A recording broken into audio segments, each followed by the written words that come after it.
ফিরে এলাম বিরতির পর। ভালোবাসা যেখানে থাকে সময়টা বড্ড তাড়াতাড়ি কেটে যায়। জানি না কেন? আপনাদের সাথেও এমন হয় কিনা? যাই হোক, যে কথায় আসবো মানে কথা ও কবিতায় আপনারা যদি অংশগ্রহণ করতে চান, তাহলে ঝটপট যোগাযোগ করুন 9433531731 এই নম্বরে। অংশুমানদা, কাটিয়ে ফেললাম অনেকটা সময় আপনার সঙ্গে। আর আপনা থেকে মানে আপনি থেকে তুমিও বলে ফেলেছি।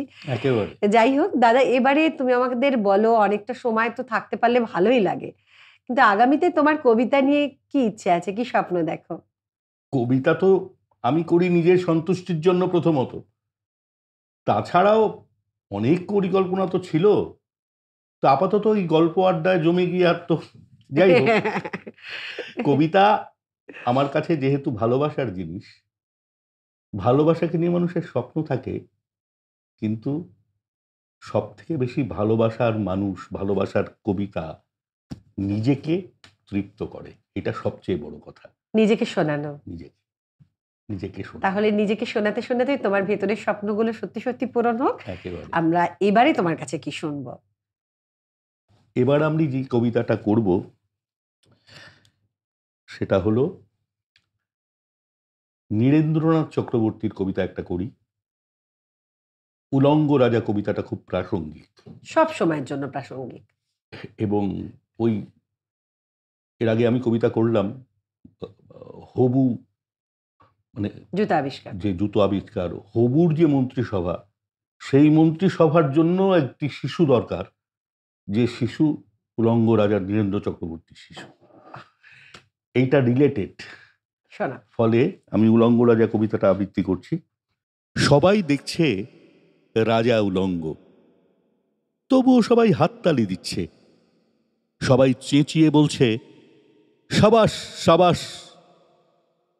কারো মনে সংস্কার, কারো ভয়, কেউ বা নিজের বুদ্ধি অন্য মানুষের কাছে বন্ধক দিয়েছে, কেউ বা পরান্নভোজী, কৃপাপ্রার্থী, উমেদার প্রবঞ্চক।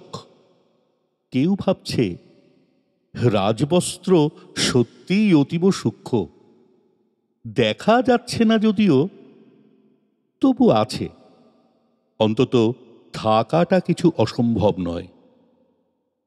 গল্পটা সবাই জানি, কিন্তু সেই গল্পের ভিতরে শুধুই প্রশস্তি বাক্য উচ্চারক, কিছু আপাদমস্তক ভীতু, ফন্দিবাজ, নির্বোধ স্তাবক ছিল না। একটি শিশুও ছিল, সরল, সত্যবাদী, সাহসী একটি শিশু। নেমেছে গল্পের রাজা বাস্তবের প্রকাশ্য রাস্তায়। হাততালি উঠছে মুহুর্মুহু, জমে উঠেছে স্তাবক বৃন্দের ভিড়। কিন্তু সেই ভিড়ের ভেতরে সেই শিশুটিকে আজ কোথাও দেখছি না। শিশুটি কোথায় গেল? তাকে কি কেউ পাহাড়ের কোনো গোপন গুহায় লুকিয়ে রেখেছে? অথবা ভাস মাটি নিয়ে খেলতে খেলতে ঘুমিয়ে পড়েছে কোনো প্রান্তরের গাছের ছায়ায়, অথবা নির্জন নদীর তীরে? যাও, তাকে যেমন করেই হোক ডেকে আনো। সে এসে একবার এই উলঙ্গ রাজার সামনে নির্ভয়ে দাঁড়াক। সে এসে একবার এই হাততালির ঊর্ধ্বে গলা তুলে জিজ্ঞাসা করুক, রাজা, তোর কাপড় কোথায়? আসলে এটা আমাদের বোধহয় আমরা অভ্যস্ত হয়ে গেছি, মানে মোটামুটি, তাই না? আমরা এখন যাক, এই প্রসঙ্গটা আমাদের এই কারণেই ওই শিশুর প্রয়োজন, আমাদের মতন লোকেদের দিয়ে হবে না। ওই শিশু একজন। এগুলো আমাদের ভেতরে থাক, জিজ্ঞাসা আমরাও রেখে গেলাম। আমরা একেবারে শেষে দাদা, অনেক অনেক শুভকামনা আগাম। এই কবিতাটা দিয়ে আমরা শেষ করব আজকের আড্ডা। এই কবিতাটা এই সমস্ত কিছুর ঊর্ধ্বে একটা পরিসমাপ্তি। আচ্ছা, একটা আবেদন, আহ্বান, প্রত্যাশা, যাই ভাবি না। কবিতার নাম সেই রবীন্দ্রনাথ ঠাকুরের ত্রাণ কবিতা। এ দুর্ভাগ্য দেশ হতে হে মঙ্গলময়, দূর করে দাও তুমি সর্বতুচ্ছ ভয়। লোক ভয়, রাজভয়, মৃত্যু ভয় আর।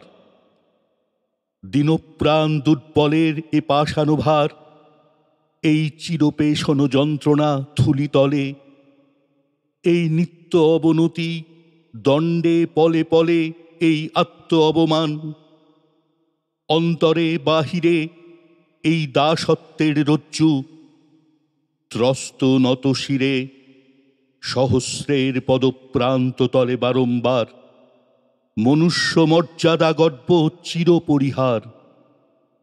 এ বৃহৎ লজ্জারাশি চরণ আঘাতে চূর্ণ করি দূর করো।